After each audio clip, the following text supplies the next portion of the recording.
caldereta. Great, ako'y magluluto ng caldereta ngayon. Ipakikita ko sa inyo ang aking sikreto. Panoorin ninyo ha! Ay, huwag mawawala diyan. Ay, kikita naman ninyong ipiniritos ko muna ang carrots at patatas.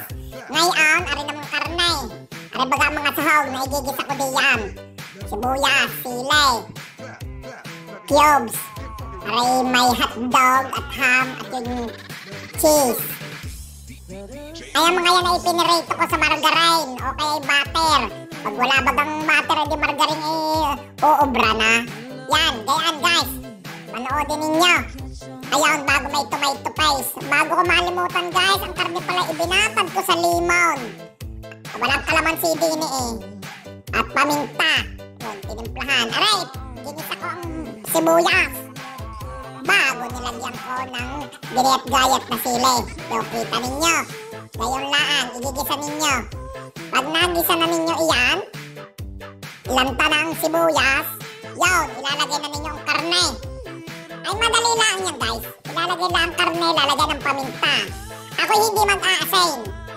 Dahil yan, tomato paste na nilagay ko. Hahaluin.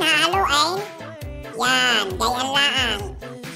Bago, lalagyan ng 2 basong tubig. Yan, lalabogin. Lalagay ang door cubes. Pakukulain hanggang sa lumambot ang karne. Kaya laan yan guys. Yan. Hahalu-haluin, bubuksan. Bago, ilalagay na ang piniritos na patatas. Piniritos na carrots. Kadali yun. Hahaluin. Gayaw. Halo. Halo lang ng halo. Madali yan. Tatakpan uli yan bago pakukulain. Yan. Nantay ng kumulo. Yan. Yung nabulak na. Bago pag nabulak na gayan, alam na ninyo ang kasunod. Yun. Pagkatapos noon, haluin na kaunti para maalis yung tutong sa ilalim. Lalagyan ng hotdog.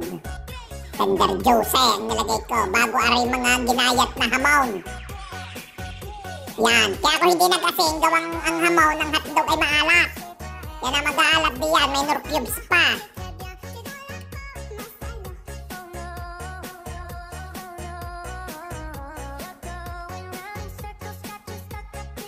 Bago nilagyan ko ng peanut butter, ay optional yan. Kung gusto lang naman ninyo. Kung ay naman niliguan.